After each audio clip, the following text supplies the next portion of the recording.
नमस्कार, DD news में आप सभी का स्वागत है। मैं हूं ऋतु वर्मा। शुरुआत करेंगे अभी तक की हेडलाइंस के साथ।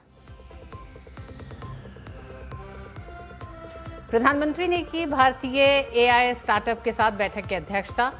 12 एआई स्टार्टअप्स के साथ भविष्य पर चर्चा। सफलता के लिए सरकार देगी पूरा समर्थन। नैतिकता और पारदर्शिता को अपनाने पर जोर।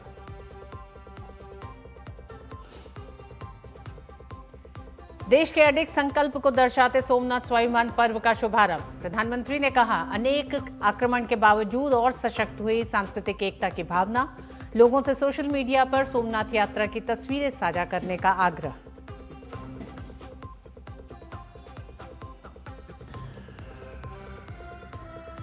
आईपैक के परिसरों पर ईडी की छापेमारी से चढ़ा राजनीतिक पारा। ममता बनर्जी के खिलाफ जांच में बाधा डालने का आरोप। ईडी ने हाईकोर्ट में दायर की याचिका। भाजपा ने कहा, संवैधानिक संस्थाओं का विरोध करना ममता बनर्जी की पुरानी आदत है।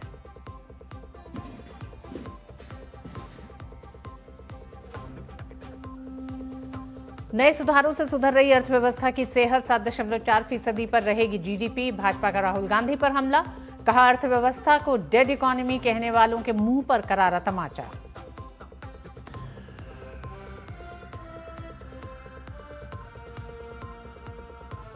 दिल्ली में तुर्कमान गेट में अतिक्रमण के खिलाफ कार्रवाई जारी। बड़ी संख्या में पुलिस बल तैनात। पत्थरबाजी के आरोप में पहचाने गए 30 लोगों की गिरफ्तारी। जगह जगह हो रही छापेमारी।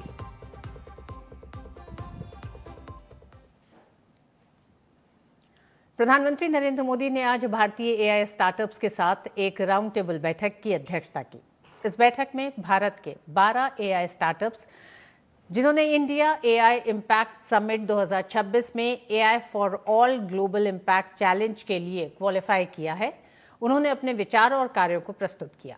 ये स्टार्टअप्स स्वास्थ्य सेवा, बहुभाषी LLMs, data analytics, engineering, simulation जैसे विविध क्षेत्रों में काम कर रहे हैं। प्रधानमंत्री मोदी ने इस बात पर जोर दिया कि स्टार्टअप्स और एआई एंटरप्रेन्योर भारत के भविष्य के सह निर्माता हैं। प्रधानमंत्री ने सुझाव दिया कि भारतीय एआई मॉडल को स्थानीय और क्षेत्रीय भाषाओं को बढ़ावा देना चाहिए। इसके साथ ही प्रधानमंत्री ने इस बात पर भी जोर दिया कि भारतीय एआई मॉडल नैतिक, निष्पक्ष, पारदर्शी और डेटा प्राइवेसी सिद्धांतों पर आधारित होने चाहिए। प्रधानमंत्री ने समाज में परिवर्तन लाने में एआई के महत्व पर भी प्रकाश डाला। उन्होंने कहा कि भारत अगले महीने इंडिया एआई इम्पैक्ट समिट की मेजबानी करेगा, जिसके माध्यम से देश टेक्नोलॉजी के क्षेत्र में महत्वपूर्ण भूमिका निभाएगा। प्रधानमंत्री मोदी ने स्टार्टअप्स के एआई मॉडलों की सफलता के लिए सरकार की ओर से पूर्ण समर्थन का भी आश्वासन दिया। वहीं स्टार्टअप्स ने एआई पारिस्थितिकी तंत्र यानी इकोसिस्टम को आगे बढ़ाने के लिए भारत की मजबूत प्रतिबद्धता की सराहना की।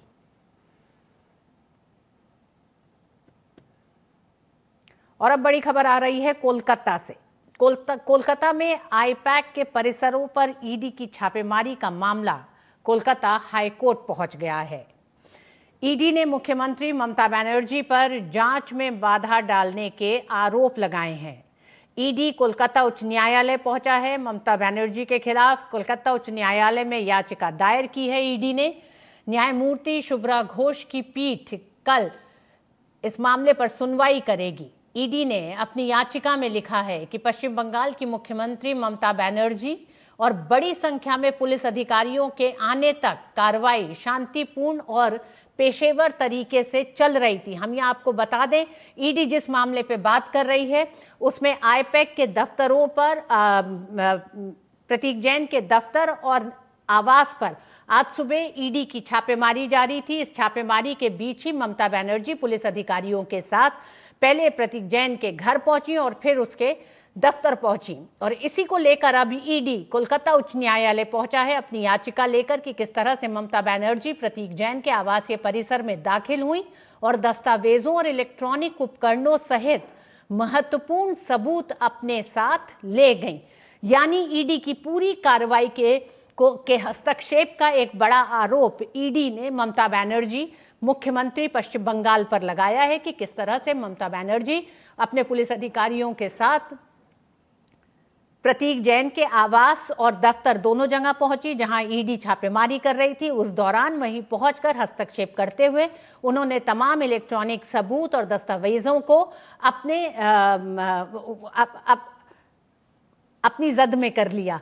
ये एक बड़ा आरोप ईडी का है जिस याचिका को लेकर कोलकाता उच्च न्यायालय पहुंचा है। सौरभ घोष हमारे साथ जुड़ गए हैं। सौरभ, मामला तो ये सुबह से शुरू हो गया जब आईपैक के दफ्तरों और आवास पर प्रतीक जैन के ईडी छापेमारी कर रही थी और उस बीच ममता बनर्जी पहुंची।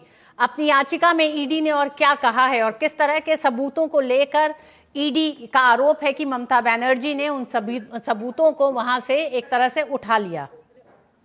रितु जी, देखिए, मैं इस वक्त आईपैक के ऑफिस सॉल्ट लेक सेक्टर 5 में आईपैक का जो ऑफिस है उसके बाहर खड़ा हूं। अभी तक ममता बनर्जी यहीं पे है और यहाँ पे जो छापामारी ईडी चल रहा था वो ईडी का छापामारी भी जारी है। ममता बनर्जी भी यहीं पे है।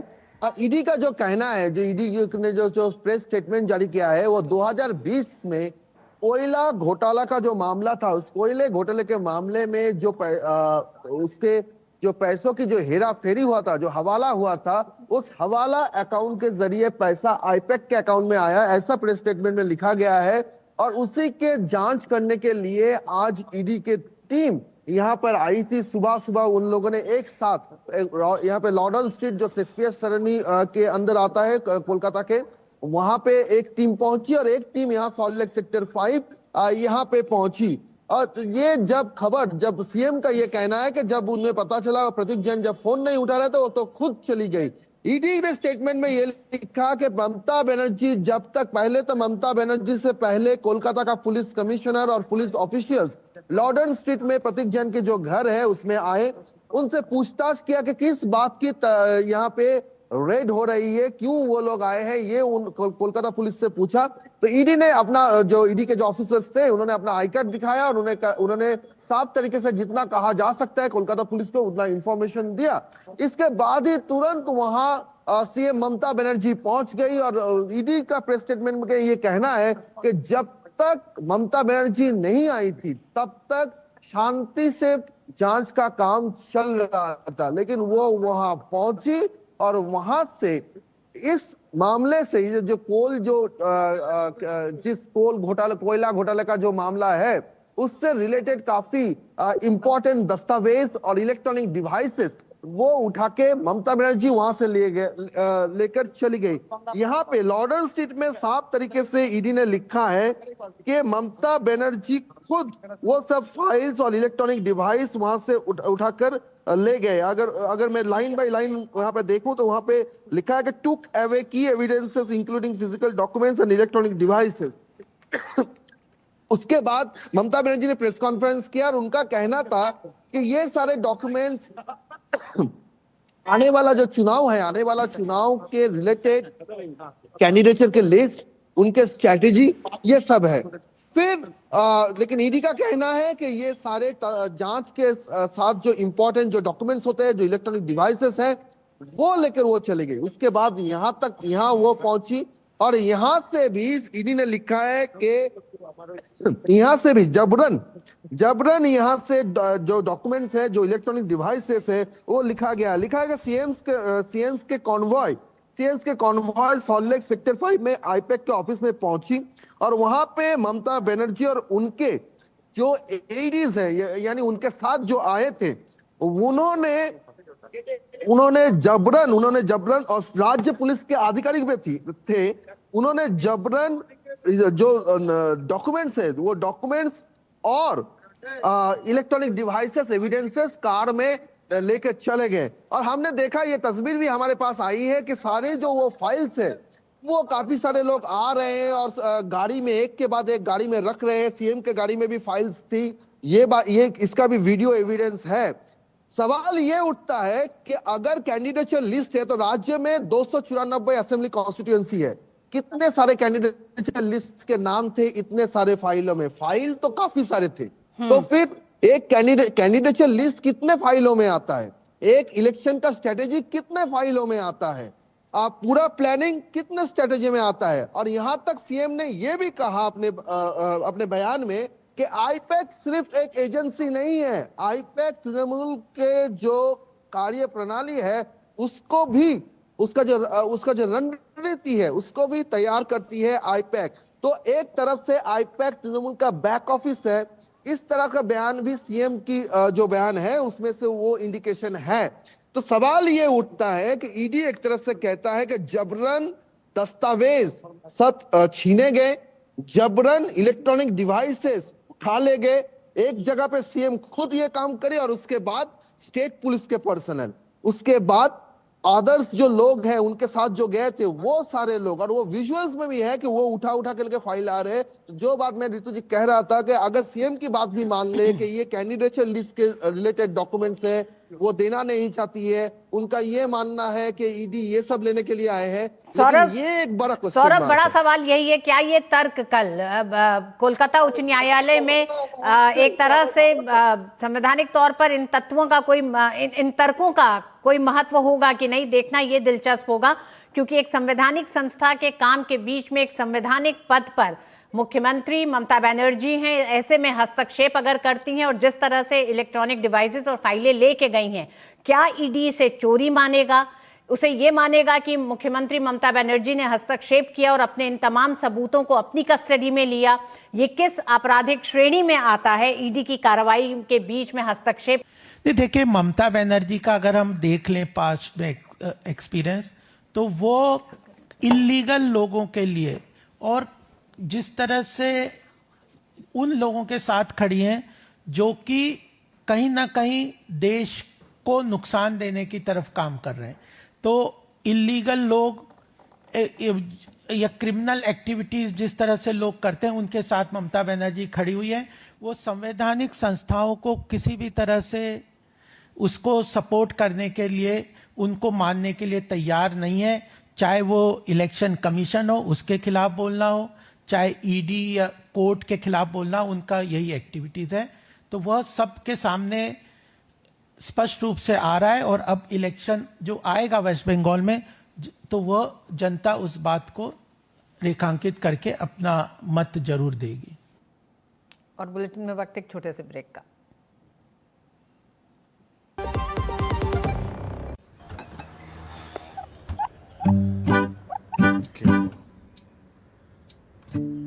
मेरा बेटा ईशान डॉक्टर बनेगा, डॉक्टर। मेरा ईशान तो साइंटिस्ट बनेगा। अब ये ईशान क्या बनेगा? ईशान कुछ भी बने, उसके साथ हमेशा है LIC की अमृत बाल चिल्ड्रन पॉलिसी। बड़े सपनों का रखे ख्याल। मेरी पसंद, मेरी पसंद, मेरी पसंद, मेरी पसंद, हमारी पसंद, हम सब की पसंद। मजबूत देश का मजबूत सरिया हो गया स्टील। टिंग टिंग, आपके लिए एक फेस्टिवल ऑफर है। QR कोड स्कैन करो, UPI पिन डालो और 10,000 रुपए आपके बैंक अकाउंट में। पिन डालूंगा तो पैसा खट से आएगा नहीं, झट से कट जाएगा। मैं मूर्ख नहीं हूँ। तालियां। UPI कहता है UPI पिन पैसे भेजने के लिए होता है, पाने के लिए नहीं। इस बात को याद रखें और कहें, मैं मूर्ख नहीं।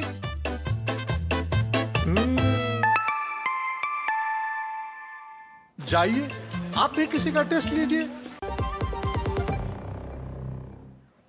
केंद्रीय मंत्री हरदीप पुरी ने एक लेख लिखा है जिसमें राष्ट्रीय महत्वपूर्ण खनिज मिशन सुदर्शन चक्र, विकसित भारत रोजगार योजना, गहरे समुद्र के अन्वेषण के राष्ट्रीय कार्यक्रम जैसी सरकार की ऐतिहासिक पहल का उल्लेख किया गया है, जिनके जरिए भारत तेजी से बढ़ती अर्थव्यवस्था बन रहा है।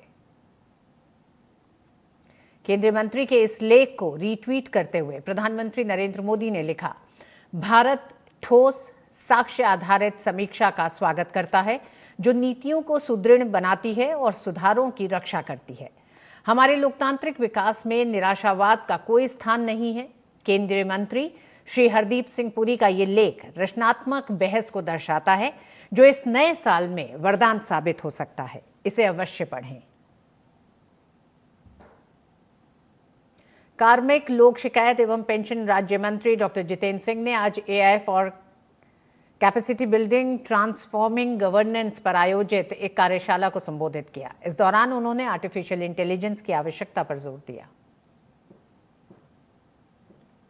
मोदी सरकार देश में पारदर्शी, जवाबदेह और नागरिक केंद्रित प्रशासन को बढ़ावा देने के महत्वपूर्ण डिजिटल सुधारों को लागू कर रही है। मोदी सरकार की इन पहलों का लक्ष्य सरकारी कामकाज को अधिक सरल, तेज और प्रभावी बनाना है।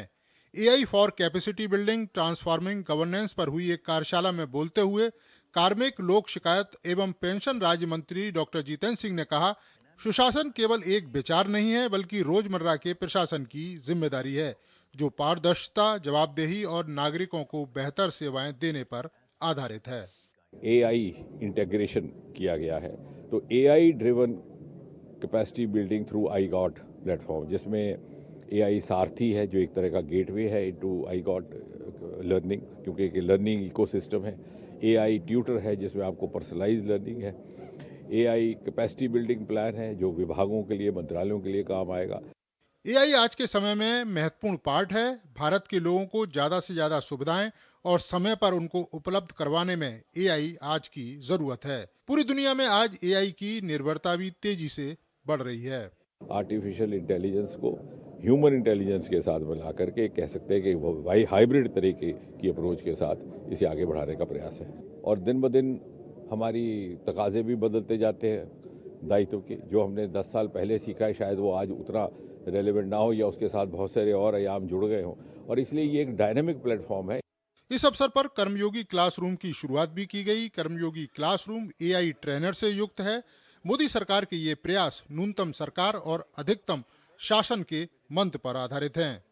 AI for capacity building transforming governance workshop का उद्देश्य भी यही है कि सिविल सेवक और जन सेवा में लगे हुए लोग नियम, कानून और किताबों में उलझ कर ना रहें, बल्कि जनता की महत्वाकांक्षा और जनता की उम्मीदों के अनुसार लगातार काम कर सकें, और इसमें AI एक बड़ी भूमिका निभा सकता है। कैमरामैन मोंटी के साथ नीरज सिंह, DD न्यूज़, दिल्ली। नई दिल्ली में आज केंद्रीय दिव्यांगता सलाहकार बोर्ड की 8वीं बैठक हुई। इस अवसर पर केंद्रीय सामाजिक न्याय और अधिकारिता मंत्री डॉक्टर वीरेंद्र कुमार ने देश भर से आए बोर्ड के सदस्यों और पदाधिकारियों को संबोधित किया। केंद्रीय मंत्री ने कहा कि राज्यों के द्वारा जिस गति से फंड का यूटिलाइजेशन किया जाएगा और योजनाओं पर काम होगा, केंद्र सरकार उसी गति से राज्यों को फंड उपलब्ध कराएगी। प्राथमिकता के आधार पर यहाँ से राशि रिलीज करने में हम लोगों का ये प्रयास होता है कि समय से पूर्व फंड का यूटिलाइजेशन होना चाहिए। हम मार्च तक नहीं बैठे रहना चाहते, हम तो चाहते हैं कि उसके पहले हमारा फंड यूटिलाइजेशन होना चाहिए, और इसमें राज्यों की सर्वाधिक महत्वपूर्ण भूमिका होती है। आप जितना समय पर उसका उपयोग करेंगे, वो कोई भी योजना हो, चाहे एडिप योजना हो, चाहे कॉकलियर इम्प्लांट सर्जरी की बात हो, फिर चाहे वो एक्सेसिबल इंडिया की बात हो, किसी भी योजना की बात हो, इन सभी योजनाओं में जितनी तत्परता से राज्य सरकारों का सहयोग मिलेगा, हम अपने काम को उतनी ही तेजी के साथ में उसको आगे बढ़ सकेंगे। दुनिया का सबसे बड़ा पुस्तक मेला नई दिल्ली विश्व पुस्तक मेला आगामी 10 से 18 जनवरी तक राजधानी के भारत मंडपम में आयोजित होगा। ये मेला भारत और दुनिया भर के लेखकों, प्रकाशकों, पाठकों और संस्कृति क्षेत्र से जुड़े लोगों को एक साथ लाने के लिए मंच प्रदान करेगा। 9 दिनों के इस आयोजन में 35 से अधिक देशों के 1000 से अधिक प्रकाशक भाग लेंगे। पुस्तक मेले के इतिहास में इस साल पहली बार आगंतुकों को निःशुल्क प्रवेश की सुविधा होगी। इस साल पुस्तक मेले में कतर अतिथि देश है, जबकि स्पेन फोकस देश के रूप में इसमें भाग ले रहा है। इस बार विश्व पुस्तक मेले की थीम है भारतीय सैन्य इतिहास, शौर्य और विवेक। ये थीम आजादी के बाद राष्ट्र निर्माण में भारतीय सशस्त्र बलों के योगदान को समर्पित है। This time we have got a huge response from publishers from India and abroad. Around 1,000 publishers with 3,000 stalls are participating in this World Book Fair.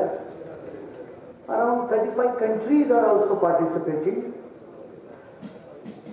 Now, on 10th of January, this book fair will be inaugurated by our own Minister of Education, Honorable Dharmendra Pradhan ji. प्रधानमंत्री नरेंद्र मोदी ने सत्ता में आने के बाद लंबित परियोजनाओं के काम में तेजी लाने और उन्हें जल्द से जल्द पूरा करने के लिए प्रगति नाम से एक पहल की शुरुआत की। इसका मकसद था प्रोजेक्ट्स में देरी की वजहों का पता लगाकर उसका समाधान निकालना।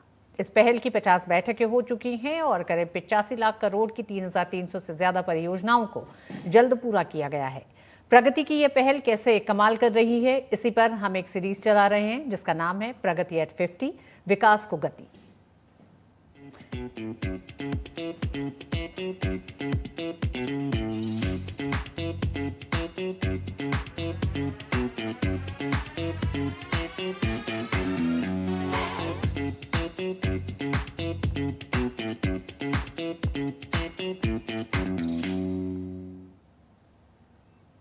प्रधानमंत्री नरेंद्र मोदी के प्रगति प्लेटफॉर्म ने छत्तीसगढ़ के Lara super thermal power project को नया जीवन दिया है, जिससे ये प्रोजेक्ट अब देश की ऊर्जा जरूरतों को पूरा करने में अहम भूमिका निभा रहा है।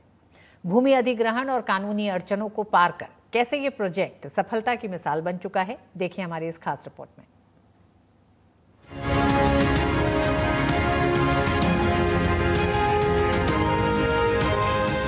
प्रधानमंत्री नरेंद्र मोदी के नेतृत्व में शुरू हुए प्रगति यानी proactive governance and timely implementation platform से आज जमीनी स्तर पर विकास की नई तस्वीर पेश हो रही है। लंबे समय से अटकी लटकी तमाम परियोजनाएं धरातल पर उतरकर लोगों का जीवन संवार रही हैं। ऐसी ही एक परियोजना है छत्तीसगढ़ के रायगढ़ जिले की एनटीपीसी की Lara super thermal power project. ये प्रोजेक्ट न केवल ऊर्जा उत्पादन में अहम भूमिका निभा रहा है, बल्कि सीएसआर के जरिए ग्रामीण जीवन में सकारात्मक बदलाव भी ला रहा है। लेकिन इस प्रोजेक्ट की राह इतनी आसान नहीं थी। Lara super thermal power project के स्टेज 1 को 2009 में मंजूरी मिली थी। हालांकि तमाम कानूनी अड़चनों की वजह से परियोजना समय से शुरू नहीं हो सकी। देखते ही देखते 13 साल से ज्यादा हो गए, लेकिन परियोजना पूरी नहीं हो पाई। इसके पीछे वजह बनी भूमि अधिग्रहण और कॉन्ट्रैक्टर से जुड़ी दिक्कतें। फिर ये योजना आई प्रगति के दायरे में और पीएम मोदी ने एक बैठक में इसकी समीक्षा की। इसके बाद लगातार निगरानी और बैठकों से समस्याएं दूर हुई, परियोजना ने रफ्तार पकड़ी और यूनिट शुरू हुई। एनटीपीसी लारा परियोजना न सिर्फ एनटीपीसी अपितु पूरे भारत देश के लिए एक बेहद महत्वपूर्ण परियोजना है। इसके तहत स्टेज 1 में 1600 मेगावाट की इकाइयां कार्यरत हैं एवं देश के विकास में महत्वपूर्ण योगदान दे रही हैं। इस तरह के परियोजना कार्य में काफी लागत आती है, अतः इन परियोजनाओं का समयबद्ध पूरा होना बेहद आवश्यक है। इस कड़ी में माननीय प्रधानमंत्री जी का प्रगति प्लेटफॉर्म एक महत्वपूर्ण भूमिका निभाता है। आज Lara super thermal power project देश की बढ़ती बिजली जरूरतों को पूरा करने की दिशा में एक अहम कदम साबित हुआ है। यहाँ पे 800 मेगावाट की 2 यूनिट है। यहाँ से जो बिजली जनरेट हो रही है उसका 50% बिजली छत्तीसगढ़ को जा रही है। इसके अलावा महाराष्ट्र, गोवा, गुजरात, एमपी ये सब को भी बिजली जा रही है। तो इससे हमारा जो कंटिन्यूअस जो 24/7 जो बिजली प्रोवाइड करने का जो गवर्नमेंट का जो है वो इस यूनिट के जरिए फुलफिल हो रहा है। इसके अलावा एनटीपीसी लारा सीएसआर फंड के माध्यम से ग्रामीण परिवारों को मशरूम की खेती से आत्मनिर्भर बना रहा है। कम लागत और स्थायी आमदनी की यह पहल प्रधानमंत्री नरेंद्र मोदी के आत्मनिर्भर भारत और वोकल फॉर लोकल के विजन को भी मजबूती देती है। इससे न केवल ग्रामीण आजीविका मजबूत हुई है, बल्कि पोषण और स्थायी रोजगार को भी बढ़ावा मिला है।